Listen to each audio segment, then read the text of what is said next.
Hey everyone, welcome back. Hope you're having a fantastic day so far. So tomorrow, certain beneficiaries of Social Security will be receiving payments of nearly $5,000.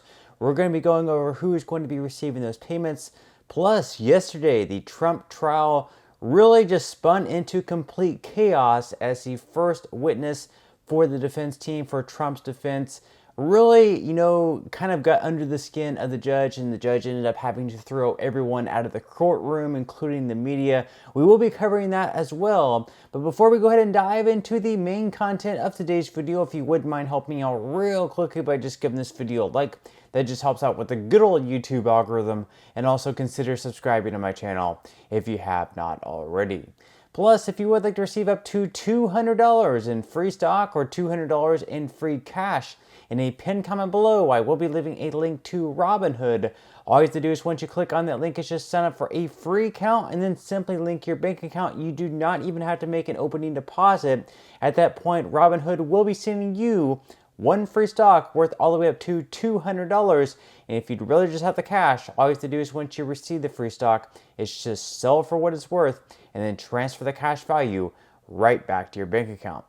Okay, so diving right into our lead story of today's video, and yesterday the Trump trial picked right up where it left off last week. The prosecution finalized its case, and the defense started its case by calling in its first and probably only witness in Robert Costello. He was a former legal advisor to Michael Cohen, and he was basically trying to discredit Cohen, everything that he was saying, basically saying that he was a liar, and Cohen basically told Costello multiple times that he had nothing on Trump, and now he's saying that he has everything on Trump. And of course, because of this, the prosecution made several objections, and you could hear Costello making kind of visible reactions, both with his face, different noises, kind of sighing to these objections. And the judge in this case, and Juan Merchan, did not like Costello doing this, so he basically cleared out the entire courtroom, the jury, the media, everyone,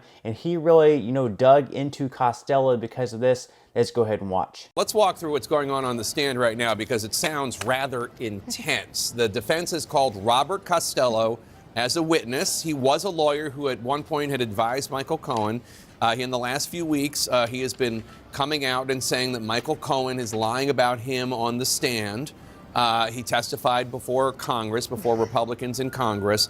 And some of what's going on right now is, for instance, Costello said that Cohen told him 10 to 12 times during their meeting, "I swear to God, Bob, I don't have anything on Donald Trump." So he is there to impeach the credibility of Michael Cohen. But what's going on is that Costello is really expressing disdain for Judge Merchan's rulings. Costello shakes his head as if he was exasperated when Judge Merchan sustained an objection from the prosecution about one of the answers. At another time, when the prosecution objected, Merchan told the lawyers to approach the bench, and Costello could be heard saying on the microphone, "Ridiculous," just saying ridiculous while the attorneys are at sidebar. Then at another time, there was another objection which was sustained. Costello lets out a "Jesus." That's my interpretation, but that's how one says such a thing when they're frustrated. Merchan leans forward and says to the witness, Mr. Costello, "Sorry." And then Beauvais returns, no. And then at one point, the judge actually asks for the trial to take a minute. He tells the jury to leave the room. This is a pretty extreme thing to do. And he tells Costello in a raised voice. Jake, the judge has just cleared the entire courtroom. Yeah. It appears that now this is escalated to a security concern, and the overflow is cut. We're not getting any more information. I mean, the fact that this has escalated to this extent, this is part of why there was disagreement within the Trump world about whether they should call Bob Costello.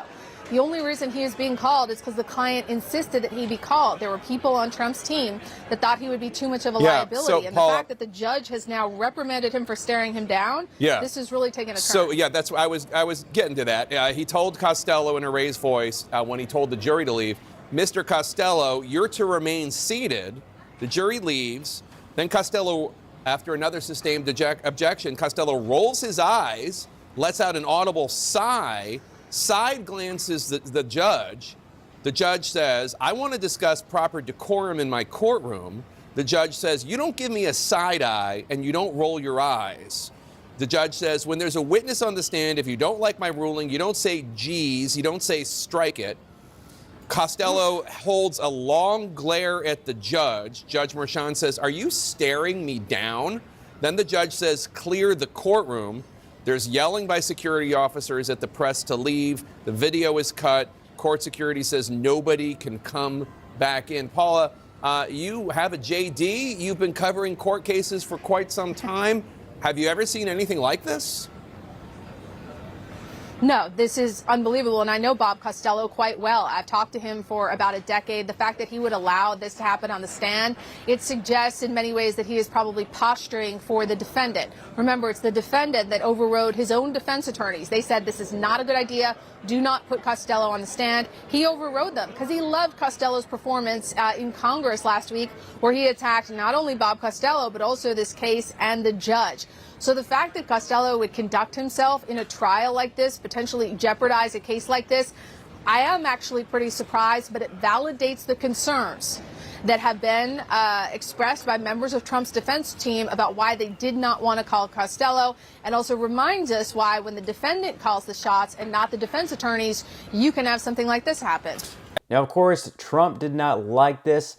He went on to say that a totally conflicted judge who just did something that nobody's ever seen in the press is not happy. I don't imagine. They just got thrown out of a courthouse. Nobody's ever seen anything quite like it. Now, after the judge allowed the press and jurors back inside, Costello's questioning resumed. He will return to the stand tomorrow when he is expected to conclude his testimony early in the morning, likely as the defense's final witness. That's because more than likely, Trump is not going to take the stand, even though he said that he was going to take the stand before the trial took place.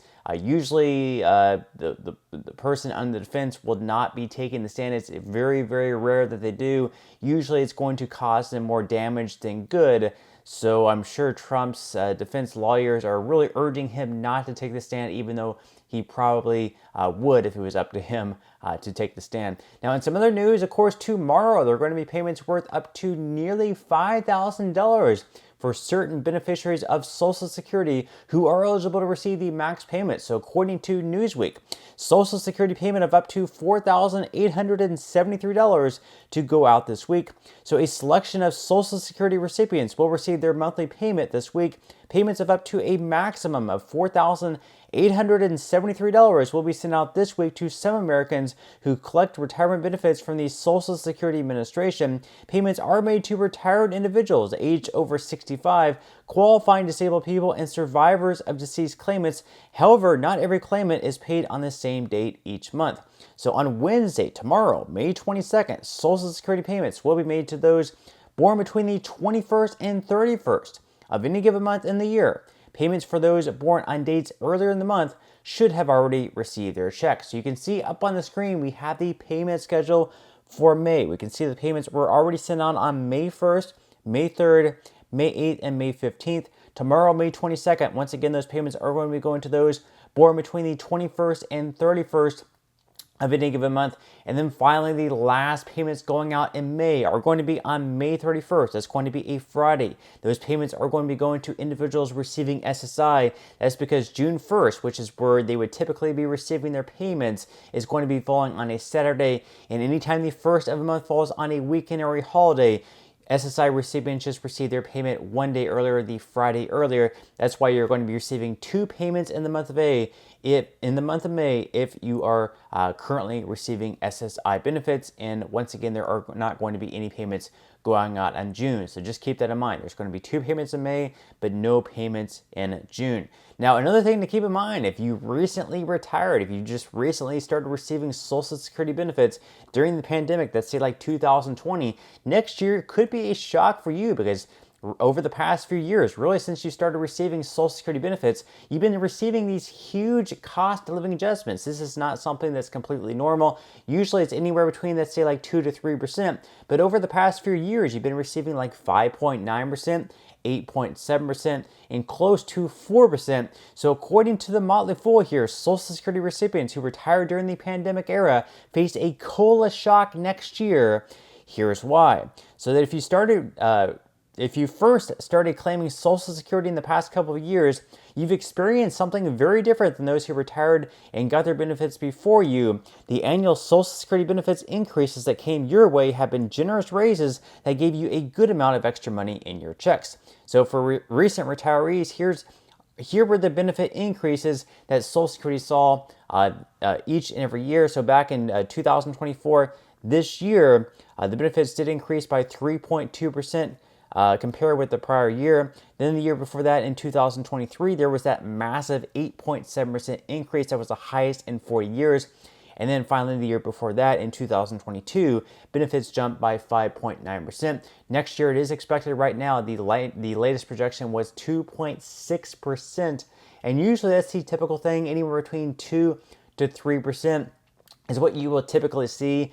Hopefully we won't continue to see these massive 8.7% increases, because that means that the cost of goods and services are climbing by that amount, and typically these cost of living adjustments do not keep up with inflation as good as they should be really anyways. We usually see higher increases across the board, and beneficiaries of Social Security usually report that the cost of living adjustment is really not enough to keep up with what they usually spend on. But leave your thoughts and comments below on all that. Would definitely love to read them. But that's all we have for today's video. I certainly hope you enjoyed and found value out of it. If you did, again, I would greatly appreciate if you could give this video a like. Consider subscribing to my channel if you have not already. And I will see you in the next video.